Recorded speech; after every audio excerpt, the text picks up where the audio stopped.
이 말씀으로 화해를 넘어 큰 구원으로 이끄시는 하나님이라고 하는 말씀의 제목으로 함께 하나님의 은혜를 나누기를 원합니다.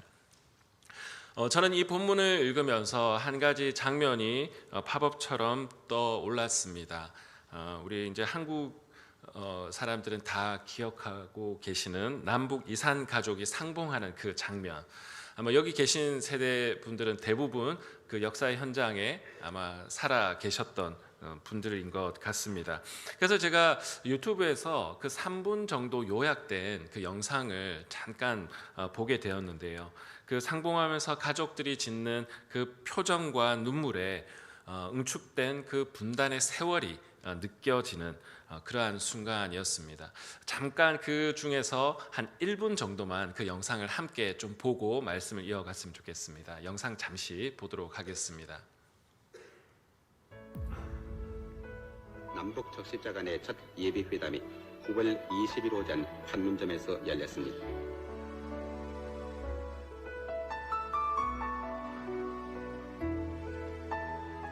(7월 4일) 서울과 평양에서 동시에 발표됐습니다.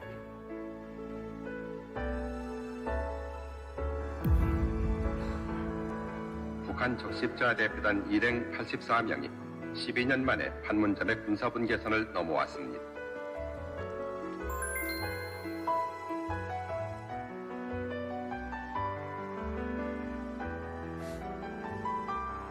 얼마나 내 가슴이 터져합니까? 전 회장은 회한과 통곡의 마당으로 변했습니다. 내 아버지만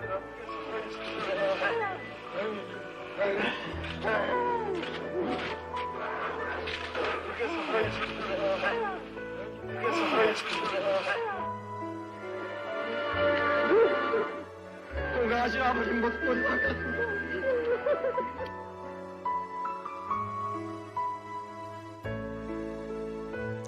네, 여기까지 보도록 하겠습니다. 여러분, 이 영상을 보시면서 무엇이 보이셨습니까? 저는 이 장면을 보면서 다른 여러 가지 글도 있지만 그 형제들을 가족을 부둥켜 안고 있는 그 가족들의 상봉하는 장면의 그 얼굴 표정이 특히 제 눈에 많이 들어왔습니다. 일전에 어떤 분이 쓴 글에 함석헌 선생님의 얼굴이라고 하는 시를 언급한 것을 읽은 적이 있습니다. 거기에서 한 부분을 소개하고 싶은데, 우리가 세상에 뭐 하려고 왔나, 얼굴 하나 보려고 왔지, 이런 구절이 있었습니다.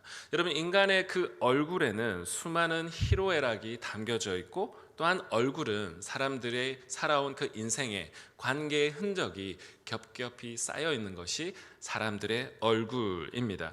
범죄한 아담은 하나님의 얼굴을 피하여 도망갔고, 하나님의 은혜를 경험한 야곱은 형 에서의 얼굴에서 오히려 하나님의 얼굴을 보았다라고 하는 성경의 이야기도 나옵니다. 그런 점에서 볼 때 인간의 얼굴에는 살아온 세월의 흔적, 그리고 관계, 이것들이 나타날 수밖에 없습니다. 앞에 나왔던 그 영상에서도 그 얼굴에 그 사람들이 가지고 또 고민하고 또 마음 가운데 애달픈 심정으로 살아온 그 세월이 어디에 드러났습니까? 그 얼굴에 드러났던 것이죠. 그랬기 때문에 그 세월에 겹겹이 쌓인 진실된 얼굴은 그 세상 인종도 다르고 언어도 다르지만 사람들에게 분명하게 호소력이 있는 얼굴로 사람들에게 드러날 수 있는 것 같습니다. 오늘 우리가 읽은 이 본문에도 얼굴이라는 표현이 직접적으로 등장하지는 않지만, 우리가 이 문장과 문장 사이에 있는 행간을 읽어보면 그 사이에 어떤 표정을 지었을지, 요셉의 얼굴이 어떠했을지 상상이 될 수 있을 정도로 창세기는 우리들에게 굉장히 상세하게 그 장면을 묘사하고 있습니다.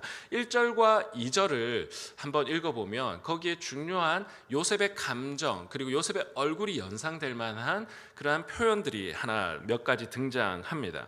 1절, 2절에 보면 1절에 요셉은 소리를 질렀다라고 이야기하고 있습니다. 그리고 모든 사람들을 어떻게 했다고요? 자기에서 물러가라라고 이야기했습니다. 왜 그랬을까요?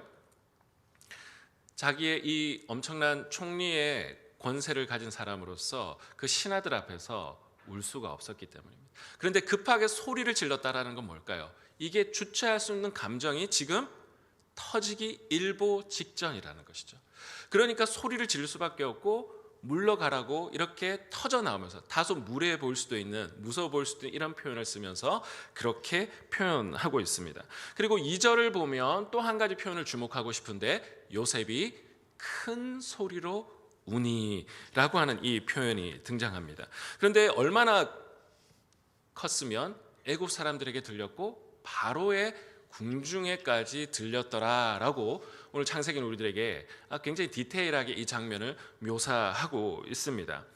어떻게 보면 이 요셉의 울음의 크기만큼이나 요셉이 통과한 인생의 그 굴곡이 함께 오버랩돼서 느껴지는 것 같았습니다. 설교 서두에 본 그 영상에 담겨져 있던 그 사람들의 얼굴, 그리고 요셉의 이 얼굴이 굉장히 비슷하고 오버랩되는 장면인 것 같습니다.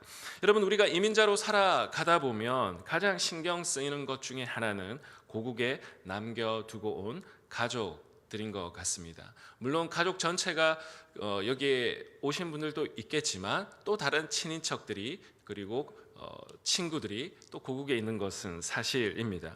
그런데 가장 힘든 것은 뭐냐 하면 멀리 떨어져 있는 이 상황 가운데서 가족이나 지인들의 그 죽음의 소식을 듣는 것만큼 힘든 일도 없는 것 같습니다. 그래서 요셉도 정말 그 떨어져 온 세월 속에 가족들의 안부가 분명하게 궁금했을 것이고 요셉도 마찬가지로 그 아버지의 소식이 굉장히 궁금했던 것 같습니다. 그래서 바로 이어서 요셉이 한 말이 3절에 등장하는데요. 우리 3절의 말씀 같이 한번 읽어보도록 하겠습니다. 시작. 요셉이 그 형들에게 이르되 나는 요셉이라 내 아버지께서 아직 살아 계시나이까? 형들이 그 앞에서 놀라서 대답하지 못하더라. 자, 여기 보면 요셉이 터져 나오는 것처럼 그 형제들을 만나서 했던 첫 번째 질문, 내 아버지께서 아직 살아 계시니까? 여러분, 이 이민자로 살아온 그리고 고국에 특히 부모나 형제들을 두고 온 분들은 이 요셉의 심정, 그리고 요셉의 이야기가 요셉만의 이야기가 아니라 바로 우리들의 이야기다라는 것을 우리는 직감할 수 있습니다. 여러분, 창세기의 본문은 왜 이렇게 이 1절, 2절, 3절에 디테일하게 이렇게 요셉의 감정을 연상시킬 수 있을 만큼 자세하게 묘사를 하는 것일까요? 그 요셉과 형제들 사이에 얽힌 그 감정의 선을 독자들이 느낄 수 있도록 우리를 이끌어 가고 있습니다. 그 이유는 바로 이 요셉의 이야기를 읽는 우리도 이 요셉의 이야기로만 읽는 것이 아니라 우리의 이야기로 읽기를 원하는 것이고, 바로 그 감정의 선에 우리도 함께 동료되어질 때에 그 이야기를 넘어 우리에게 말씀하시는 그 하나님의 음성을 우리는 들을 수 있기 때문인 줄로 믿습니다. 오늘 이 요셉의 이야기를 통해 하나님이 주신 은혜가 저와 우리 모든 성도님들에게 넘치기를 주님의 이름으로 축복합니다. 자, 그런데 본문을 우리가 좀 더 살펴보면 한 공간에 요셉과 형제들이 있지만 이 두 형제들은 다른 정서에 둘러싸여져 있다는 것을 우리는 알 수 있습니다. 요셉은 주체할 수 없는 그 감정으로 우리 아버지와 형제들의 안부를 생사를 물어봅니다. 그런데 형제들에게 자신이 요셉이라고 밝히자 그 형제들의 반응은 어떠했습니까? 3절에 보면 그 형제들은 화들짝 놀랬다. 놀라서 어떻게 했다고요? 대답하지 못하였더라라고 오늘 본문은 우리들에게 설명하고 있습니다. 형제들을 만난 감격과 눈물의 감정선이 한쪽에 흐르고 있죠. 요셉에게 흐르고 있습니다. 그러나 다른 형제들의 그 한쪽에는 어떤 감정이 흐르고 있죠? 자기들이 팔아버린 그 동생이 그 당시에 절대적인 권력을 가지고 있던 그 애굽, 이집트의 총리가 되어 있었다라는 것. 서로 너무나 다른 감정을 가질 수밖에 없었고 형들은 두려움에 빠졌습니다. 여러분, 같은 한 형제인데 한 공간에서 서로 다른 감정을 느낀다. 창세기 이 장면을 통해서 우리에게 무엇을 말하고 있는 것일까요? 이들은 아직 화해하지 못했다라는 것입니다. 여러분, 우리가 한 공간 안에 있을 수 있습니다. 그러나 한 공간에서 같이 일을 할 수도 있고 또 같이 밥을 먹을 수도 있고 또 많은 것들을 합니다. 그러나 우리가 한 공간 안에 있다고 해서 결코 그 사람들이 진심으로 함께하는 것과는 좀 다른 차원의 이야기입니다. 혈육을 나눈 형제임에도 불구하고 그들은 한 공간 안에 있었지만 서로를 바라보며 다른 감정을 느끼고 있습니다. 그들은 한 형제이지만 지금 현재 상황은 화해하지 못하고 감정적으로 서로 다른 길을 걸어가고 있고 이미 나뉘어져 있다라는 것을 창세기는 우리들에게 말해주고 있습니다. 요셉도 그 형제들의 분위기를 직감했던 것 같습니다. 그래서 가까이 오라고 이야기를 하고 있죠. 여러분, 가까이 오라 이 한마디가 형제들에게는 어떻게 느껴졌을까요? 덜컹 하는 그 마음에 두려운 심정이 있지 않았을까요? 여러분, 그 죄지은 사람이 마음에 찔리면 도둑이 제발 저린다고 하지 않습니까? 요셉은 그냥 가까이 오세요라고 하는 평범한 한마디를 했겠지만 그 도둑이 제발 저리는 그 마음을 안고 있는 형제들에게는 가까이 오라라고 하는 이 말이 아이고 라고 하는 두려움의 그 감정을 느낄 수 있는 그런 표현이었을 수도 있겠다라는 생각이 들었습니다. 그런데 4절 후반부를 보면 여기에서 한 단계 더 나아가게 되는데요. 요셉이 그 형제를 가까이 오라고 말하고 뭐라고 이야기하고 있습니까? 우리 노란 부분을 같이 한번 읽어보겠습니다. 시작.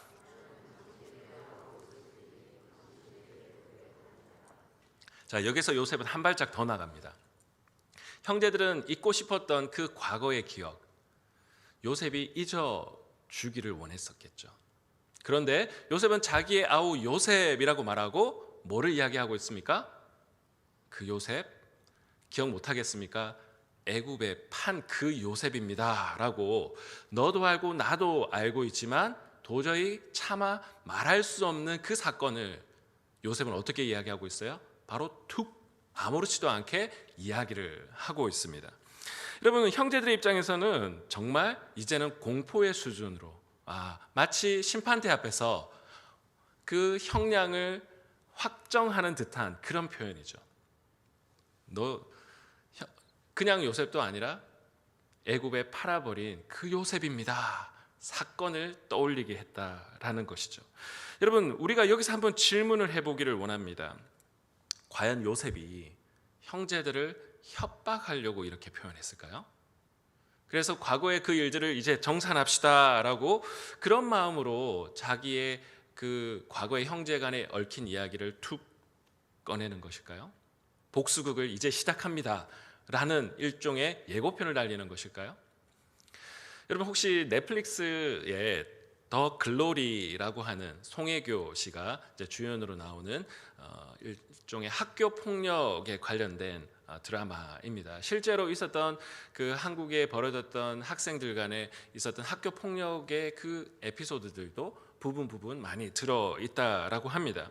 그런데 오랫동안 학교 폭력에 심하게 시달렸던 주인공이 자퇴를 하고 오랜 세월 동안 복수를 하기 위해 칼을 갑니다. 오랜 세월 동안 이제 준비를 하게 되죠. 그리고 세월이 흘러 사회적으로 이제 다들 성공하고 자리를 잡아가던 그 시점에 이제 자랑스러운 동문을 축하하고 또 상을 또 수상하는 그런 시기가 찾아옵니다. 그래서 동문들이 막 찾아와요. 그런데 그 주인공을 오랫동안 괴롭혔던 그 동문들이 자랑스러운 동문상을 받게 되는 장면인데, 이 동문회 사람들이 모였을 때 이 괴롭힘을 받았던 주인공이 그 자리를 찾아갑니다. 그리고 그 친구들이 과거에 학교 폭력을 했던 그 강단에 모여 있는 그 공간에 찾아가서 떳떳하게 자신의 신분을 밝히게 되죠. 그래서 친구들은 화들짝 놀랍니다. 왜 놀랍니까? 이제 사회적으로 신분적으로 이제 괜찮은 이런 위치에 서 있는데 자신의 과거가 밝혀질 것이 두려워가지고 굉장히 당황하는 장면입니다. 그러면서 주인공은 그때부터 이제 그들에게 복수를 일종의 선언하는 그러한 장면이 거기에 등장합니다. 여러분, 요셉이 지금 자기의 과거의 그 일, 그리고 자기의 신분을 떳떳하게 밝히는 이 장면, 복수극의 시작일까요? 그래서 이제 너희 다 죽었어 라고 선언하는 장면일까요? 그러나 그 다음 5절의 장면을 보면 그것이 아니라는 것을 우리는 알 수가 있는데요. 우리 5절의 말씀 다 같이 한 목소리로 한 번 더 읽어보도록 하겠습니다. 시작. 당신들이 나를 이곳에 팔았다고 해서 근심하지 마소서, 한탄하지 마소서. 하나님이 생명을 구원하시려고 나를 당신들보다 먼저 보내셨나이다. 여러분, 사실 어떤 피해를 입은 자나 피해를 준 자나 그 사건을 언급하는 것은 굉장히 껄끄럽습니다. 요셉을 보면 그런데 그것이 아주 자연스러운데요. 어떻게 그것이 가능했을까요? 만약 요셉이 분노로만 그의 인생이 쌓이고 쌓였다면 어떻게 보면 그 멘트를 할 수 없었을 것 같아요. 왜냐하면 결정적으로 복수를 해야 되기 때문이죠. 겉으로는 아닌 척 해야 되기 때문이죠. 그런데 5절의 멘트를 보면 요셉이 어떤 세월을 보내며 그 인생을 해석하고 자기의 삶을 바라보는지가 그 안에 담겨져 있습니다. 여러분, 우리의 삶을 해석을 다르게 하면 우리의 삶이 달라지고 관계가 달라지게 됩니다. 여러분, 사실 형제로부터 외면을 당할 뿐만 아니라 버려진다는 것은 충격적인 경험이죠. 저는 이제 3남매인데요. 이게 3남매로 살아가다 보면 어릴 때 귤 한 박스를 이렇게 사놓으면 거의 치열한 쟁탈전이 벌어졌습니다. 수시로 가서 먼저 먹으려고. 그래서 조금만 방심하면 몇 개 못 먹고 그 귤이 끝나 버릴 때도 많았거든요. 근데 이제 삼형제가 있으면 먹을 것이 있는데 그냥 나를 제껴놓고 동생 2명이 이렇게 2명만 먹었다. 굉장히 그것만 해도 굉장히 때로는 섭섭하고 화가 나는데 그 형제들로부터 먹는 문제가 아니라 자기의 모든 생명이 위협을 받고 버려지고 팔려갔다. 그것은 굉장한 트라우마 중에 트라우마가 될 수밖에 없습니다. 그런데 그러한 트라우마가 가득 차서 분노로 가득 차야만 되는데 요셉은 정말 다른 모습으로 다른 멘트를 하고 있다는 것은 굉장히 그 사이에 무슨 일이 벌어졌을까라고 질문을 일으킬 수밖에 없는 그러한 멘트를 요셉은 하고 있습니다. 그래서 5절에 이 요셉의 이야기는 우리에게 질문을 하게 합니다. 어떻게 이것이 가능하지? 정말 요셉의 말을 믿어도 되나? 요셉은 이렇게 형제들을 안심시키고 결정적인 순간에 복수하려고 하는 것은 아닌가? 읽는 우리들에게 그러한 다양한 질문들을 할 수밖에 없도록 그만큼 충격적인 발언을 하고 있는 것이죠. 그러나 요셉의 이야기를 앞에서부터 쭉 읽어온 분들이라면 이 요셉이 어떻게 그 가운데 반응해왔고 어떤 인생을 살아왔는지를 우리는 알 수밖에 없고 요셉의 인생 전체 속에 역사하신 그 하나님의 손길의 흔적을 우리는 느낄 수밖에 없습니다. 그럴 때 요셉의 이야기가 진심이었다라는 것을 우리는 인정할 수밖에 없는 것이죠. 그런데 요셉이 그 수많은 세월의 인생의 굴곡에 그 구비마다 하나님과의 관계 속에서 그 문제를 해결할 수 없었다면 아마 요셉은 악에 바친 인생을 살아갈 수밖에 없었을 것 같고 더 독한 복수를 꿈꿀 수밖에 없었을 것 같습니다. 그런데 이 5절의 요셉의 이야기를 창세기가 기록하고 우리들에게 이야기해 주는 것은 그 요셉은 같은 경험이었지만 다른 해석을 했고 다른 인생을 살아온 존재라는 것을 우리들이 보기를 원했기 때문이라고 생각합니다. 여러분, 형제에게 팔리고 너덜너덜해진 가슴을 부여잡고 보디발 집에서 다시 한번 재기를 꿈꾸는 것 같았지만 그는 오해를 받고 감옥으로 갇혔습니다. 아마 우리 같았으면 욥처럼 자신의 출생을 저주하며 자살 충동을 느낄 수밖에 없을 정도로 굉장히 인생이 구비마다 좀 펼만하면 인생이 펴질만하면 다시 꼬이고 펴질만하면 다시 꼬이는 그 인생 앞에 여러분 아마 저라면 좌절하고 인생을 저주하고 주저앉을 수밖에 없었을 것 같아요. 그러나 요셉은 이 5절의 멘트 이 하나를 통해 그 겹겹이 쌓인 인생의 굴곡이었지만 또한 겹겹이 함께 쌓인 하나님과의 관계 흔적이 압축적으로 그 가운데 쌓여져 있다는 것, 우리는 그 가운데서 볼 수 있는 것 같습니다. 여러분, 우리의 인생의 해석이 달라지면 다른 관계로 나아갈 수밖에 없습니다. 요셉은 그 구비구비마다 있는 인생의 위기 때마다 흔들렸겠죠.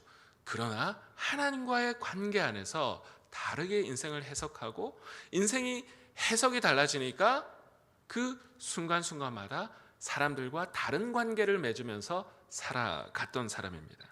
여러분, 구약의 인물 중에 유명한 다윗과 사울의 이야기 잘 아실 겁니다. 둘 다 인생의 완전한 사람들은 아니죠. 다윗도 완전한 사람이 아닙니다. 범죄한 인간이었죠. 그런데 사울은 그 인생의 다윗을 시기하는 시기의 마음이 그의 인생을 요동치고 그것이 자기 인생을 소비해 버렸습니다. 그리고 사울은 하나님을 묵상하는 것이 아니라 누구를 묵상했습니까? 다윗을 묵상했습니다. 다윗을 향한 시기와 질투와 미움과 분노가 다윗을 중심으로 자기 인생이 끌려가기 시작했습니다. 그러나 다윗은 어땠습니까? 자기를 죽이려고 했을 때 물론 분노하는 마음이 있었겠죠. 화가 나는 마음이 있었겠죠. 그러나 다윗은 그 순간에 사울을 묵상한 것이 아니라 누구를 묵상했습니까? 하나님을 묵상했던 사람입니다.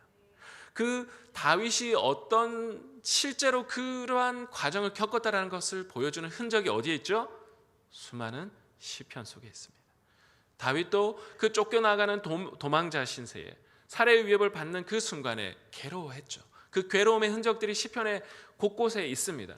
그러나 다윗은 그곳에서 사울을 묵상하고 자기가 미워하는 사람을 묵상한 것이 아니라 하나님과 관계 안에서 씨름했다라는 것을 시편과 다른 성경이 우리들에게 증언해주고 있습니다.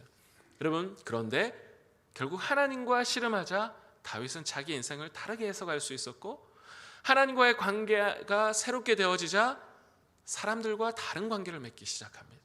복수할 수 있었지만 사울을 죽이지 않게 되죠. 다른 관계로 나아가게 되는 겁니다. 결국 그 두 사람의 인생은 우리가 알다시피 사울의 인생은 멸망의 길로 걸어가게 되고, 하나님은 그 다윗을 온 이스라엘 백성들의 통치자로 세워 나가는 것을 볼 수가 있습니다.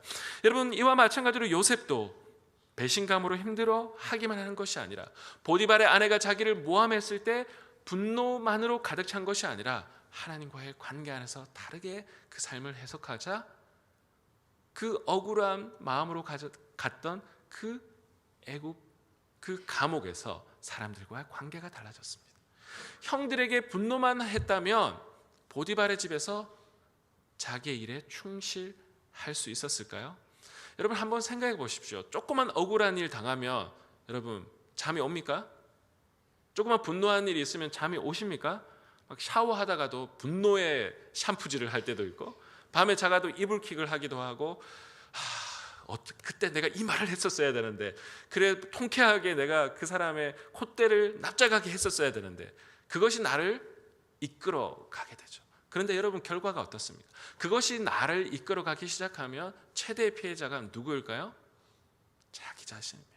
하나님과의 관계의 언어를 잃어버리기 시작하고, 하나님 앞에 기도하는 법을 잃어버리기 시작하고, 하나님과의 그 관계 안에서 오는 하나님의 위로의 언어, 하나님의 소망의 언어를 잃어버리기 시작합니다. 그렇게 될 때 나의 입술에는 어떠한 말들이 터져 나오기 시작하죠? 분노하고 저주하고 미워하고, 우리 내면에 있는 것이 얼굴과 입술에 터져 나올 수밖에 없는 것이 우리들의 인생입니다. 그래서 창세기는 이 요셉의 터져 나오는 얼굴 속에 그 울음과 눈물을 우리들에게 상세하게 묘사하고 있습니다. 왜냐하면 그 얼굴에는 무엇이 드러나기 때문이죠? 요셉이 누구와 관계를 해왔는지가 그 가운데 보여지고, 형제들을 향하여 담담하게 당신들이 판 바로 그 요셉입니다 라고 말할 수 있는 것은 분노와 복수극이 아니라 하나님과의 관계의 흔적 속에서 그가 비로소 자유케 되었다라는 것을 성경은 우리들에게 보여주고 있는 장면이기 때문입니다. 여러분, 오늘 여기에도 아마 다양한 인생의 굴곡을 겪으면서 그것 때문에 감정이 꼬이기도 하고, 또 내 언어가 비틀어지는 것, 그리고 나의 얼굴이 달라지는 것을 경험하신 분들도 있을 것 같아요. 그러나 이 요셉의 이야기는 요셉의 이야기뿐만 아니라 우리들에게 말씀하시는 하나님의 초대의 메시지인 줄로 믿습니다. 여러분, 그 요셉처럼 삶을 다르게 하나님과의 관계 안에서 해석하시고 다른 사람들과의 관계 안에 새로운 관계 안으로 나아가시는 저와 여러분들에게 주시는 하나님의 축복이 넘치기를 주님의 이름으로 축복합니다. 여러분, 그런데 오늘 본문은 거기에서 멈추지 않습니다. 삶을 다르게 해석한 그 요셉이 새로운 사명의 길로 나아가게 되는데요, 그것을 보여주는 것이 6절에서 8절에 나옵니다. 우리 6절, 7절, 8절의 말씀 다 같이 한 목소리로 한 번 더 읽어보도록 하겠습니다. 이 땅에 2년 동안 흉년이 들었으나 아직 5년은 밭갈이도 못하고 추수도 못할지라 하나님이 큰 구원으로 당신의 생명을 보존하고 당신의 후손을 세상에 두시려고 나를 당신들보다 먼저 보내셨나니 그런즉 나를 이리로 보낸 이는 당신들이 아니요 하나님이시라. 하나님이 나를 바로에게 아버지로 삼으시고 그 온 집의 주로 삼으시며 애굽 온 땅의 통치자로 삼으셨나이다. 아멘. 지금 요셉은 우리들에게 무엇을 이야기하고 있습니까? 하나님의 큰 구원의 이야기를 하고 있습니다. 요셉의 그 마음에는 형제와 자매들의 얽힌 그 감정선보다 더 크신 하나님의 구원의 역사, 하나님이 나를 여기에 보내신 이유는 그 우리 백성들을 구원하시려고 하는 하나님의 더 큰 역사의 맥락 속에 나를 부르신 것이구나 라고 하는 분명한 사명이 그 가운데 있었습니다. 나를 왜 이 애굽 땅에 나를 하나님 불러주셨는가? 나를 왜 애굽의 총리로 나를 세워주셨는가? 통쾌한 복수극을 위해 나에게 이 권력을 지어주실 것이라고 스스로 왜곡하여 해석하는 것이 아니라 하나님과의 올바른 관계 안에 있으니까 자기의 권력을 함부로 사용하는 자가 아니라 이 자기의 권력을 통해 하나님이 나를 통해 하나님이 어떤 구원의 역사를 이끌어 나가시기를 원하시는지 하나님의 더 큰 하나님의 구원의 섭리를 그는 본 사람이었고 사명으로 나아가게 되었던 것을 우리 이 장면을 통해 볼 수가 있습니다. 여러분, 하나님은 여러분들에게 때로는 부를 주실 수도 있고 명예를 주실 수도 있고 권력을 주실 수 있습니다.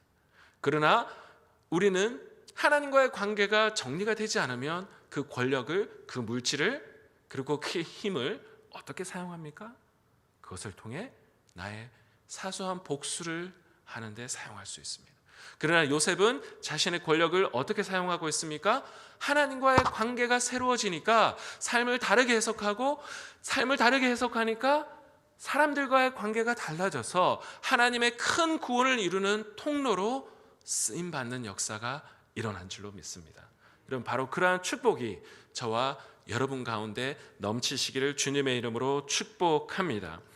여러분, 그런데 그 하나님의 큰 섭리를, 그리고 하나님이 나를 그렇게 부르셨다는 섭리의 이야기를 하자 14절과 15절을 보면 마침내 그 형제들조차도 그 하나님의 섭리에 초대받고 있다는 장면을 볼 수 있는데, 우리 14절 15절 마지막으로 한 번 더 읽어보도록 하겠습니다. 14절 15절의 말씀입니다. 시작. 자기 아우 베냐민의 목을 안고 오니 베냐민도 요셉의 목을 안고 우니라. 요셉이 또 형들과 입맞추며 안고 오니 형들이 그제서야 요셉과 말하니라. 저는 마지막에 이 장면, 그제서야 요셉과 말하니라, 그제서야 요셉과 말하니라. 창세기는 이 장면을 우리들에게 콕 집어서 표현하며 무엇을 보여주는 것일까요? 요셉의 이 형제들도 요셉이 정말 하나님의 그 섭리 가운데 자기의 인생을 해석하고 이 삶을 바라보고 있구나라는 것을, 그 요셉의 인생 가운데 역사하신 하나님의 이야기를 그들도 보게 되자 그제서야 요셉과 말하게 됩니다. 앞에 인간적으로 그들은 화해하려고 했지만 오히려 형제들은 두려워했습니다. 그러나 그 속에 흐르는 하나님의 섭리의 흔적들을 형제들도 보게 되자 진짜 진정한 화해가 이루어지고 있는 것을 이 장면을 통해 창세기는 우리에게 보여주고 있습니다. 여러분, 어떤 공동체가 진정한 하나님 나라의 축복된 공동체일까요?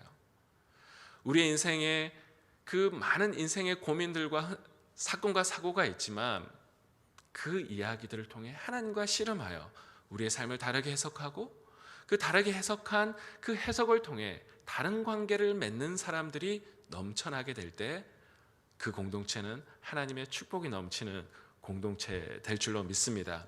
저희들은 이제 3월이 되면 다시 소그룹을 하게 될 것인데 여러분 그 소그룹을 통해 여러분 무엇을 기대하고 계십니까? 그 소그룹 속에 다양한 인생의 굴곡을 경험한 사람들의 이야기, 때로는 기쁜 이야기, 슬픈 이야기도 하게 될 것인데 여러분 소그룹을 통해 그냥 우리들의 그 에피소드들만 이야기하는 것이 아니라 그것을 붙들고 하나님과 씨름한 흔적들을 나누고 또 때로는 완성된 것은 아니지만 그럼에도 불구하고 하나님과 씨름하는 그 과정을 서로 나누게 될 때 우리의 그 소그룹을 통해 다른 해석이 일어나게 될 때 새로운 관계의 역사가 벌어지게 될 줄로 믿습니다. 여러분, 우리가 소그룹을 통해 역사하실 그 하나님을 기대하며 나아가시는 저와 여러분 되시기를 주님의 이름으로 축복합니다. 여러분, 어떤 교회가 성령 충만한 교회일까요? 나의 인생의 이야기에만 집중하는 것이 아니라 더 크신 하나님의 섭리를 기대하고 소망하는 교회가 성령 충만한 교회일 줄로 믿습니다. 여러분, 어떤 교회가 우리의 이야기에만 갇힌 것이 아니라 이웃을 향하여 민족과 열방을 향하여 선교하고 지역을 섬기는 교회가 될 수 있을까요? 우리도 재정이 부족하고 넉넉하지 않지만 내 빵을 쪼개어 이웃들을 어떻게 섬길 수 있을까요? 그 마음이 어떻게 생길까요? 하나님과의 관계 안에 구원의 섭리, 하나님이 나를 어떻게 구원하신지를 깊이 깨달은 자가 그 은혜를 통해 다른 관계로 나아갈 수 있습니다. 어떤 교회 그리고 어떤 사람이 선교하고 섬기고 봉사하는 자리로 나아갈 수 있을까요? 새로운 관계의 흔적이 있는 사람이 그 일을 감당할 수 있는 힘과 용기가 생기고 새로운 관계로 나아갈 줄로 믿습니다. 여러분, 오늘 하나님께서는 우리를 초대하고 계십니다. 다른 관계로, 다른 해석으로, 또 다른 하나님의 섬김의 자리로 오늘 초대하시는 그 초대에 응하시고 새로운 하나님의 섭리의 역사에 우리의 삶을 올려드리는 저와 우리 모든 성도님 되시기를 주님의 이름으로 축복합니다. 우리 시간에 찬양 한 곡 드리고 기도하기를 원하는데요, 이 세상을 살아가는 동안에 나의 힘을 의지할 수 없으니 기도하고 낙심하지 말 것은 주께서 참 소망이 됨이라. 그 하나님과의 관계 안으로 나아간 자들에게는 그 주님의 꿈이 우리의 꿈이 되어지고 더 크신 하나님의 섭리의 통로로 우리를 부르실 줄로 믿습니다. 우리 그 고백을 담아 이 찬양 고백 드리겠습니다.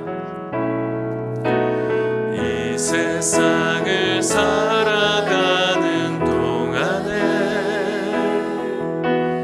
나의 힘을 의지할 수 없으니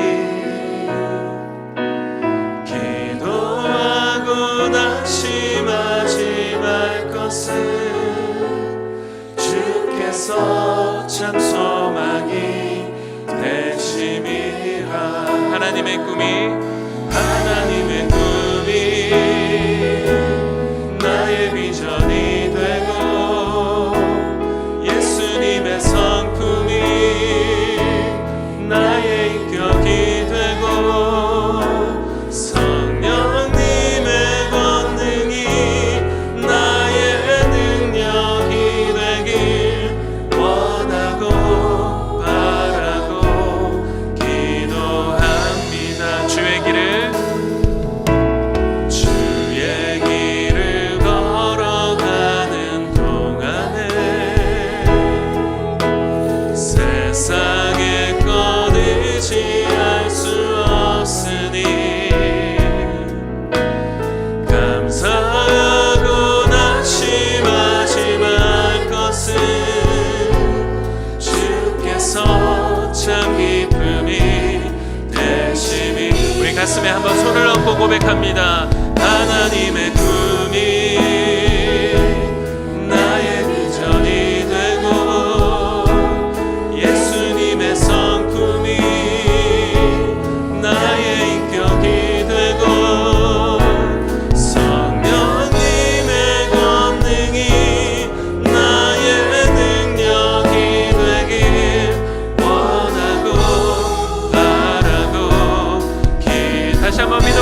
축복합니다. 하나님의 꿈이 나의 비전이 되고 예수님의 성품이 나의 인격이 되고 성령님의 권능이 나의 능력이 되길 원하고 바라고 기도합니다. 여러분, 이 시간에 이 말씀을 기억하며 기도하기를 원합니다. 여러분, 오늘 우리가 살아가다 보면 우리의 삶에 인생에 다양한 굴곡들이 있습니다. 때로는 분노하고 싶은 이야기도 있고, 때로는 감정이 상하는 이야기도 있고, 또 때로는 절망스러운 인생의 이야기도 있습니다. 여러분, 그러나 사울의 인생을 걸어가는 인생이 아니라, 다윗을 묵상하여 멸망의 길을 걸어가는 사울이 아니라, 그리고 인생의 그 형제들의 자기를 버렸던 그것에 절망하여 넘어져 주저앉는 인생이 아니라 하나님께로 나아가는 인생 되기를 주님의 이름으로 축복합니다. 여러분, 어떠한 인생의 이슈를 가지고 하나님 앞에 나오셨습니까? 그 인생을 하나님께 내어 맡깁시다. 하나님과 씨름했으면 좋겠습니다. 그럴 때 인생이 달라지고 해석이 달라지고 다른 인생의 관계로 우리를 초대하실 줄로 믿습니다. 이 시간에 우리 가지고 있는 모든 인생의 문제를 하나님 앞에 올려드리며 주여 한번 외치고 간절한 마음으로 주님 앞에 기도하며 나아가길 원합니다. 주여, 하나님 아버지, 오늘 우리를 주님 새로운 인생의 관계로 부르실 줄로 믿습니다. 하나님, 우리 안에도 분노하는 마음이 있고, 하나님 우리 안에도 걱정과 근심과, 아버지 하나님 우리 안에 그 문제가 우리의 삶을 드리븐하며 아버지 우리로 하여금 절망하게 하고 낙심하게 하고 넘어지게 하는 우리 인생의 문제들과 많은 아버지 넘어지게 하는 이슈들이 우리를 둘러쌀 때가 너무나 많이 있습니다. 하나님 아버지, 우리를 그러한 복수극의 주인공으로 우리를 부르시는 것이 아니라 아버지 하나님, 우리를 하나님과의 화해의 통로로, 그리하여 더 크신 하나님의 섭리의 통로의 주인공으로 우리를 부르실 줄로 믿습니다. 아버지 하나님, 이 아침에 나온 우리 모든 형제와 자매들에게 그러한 하나님의 놀라우신 축복의 통로로, 하나님의 능력의 통로로 우리를 불러주시고 우리를 사용하시고 하나님 불러주시옵소서.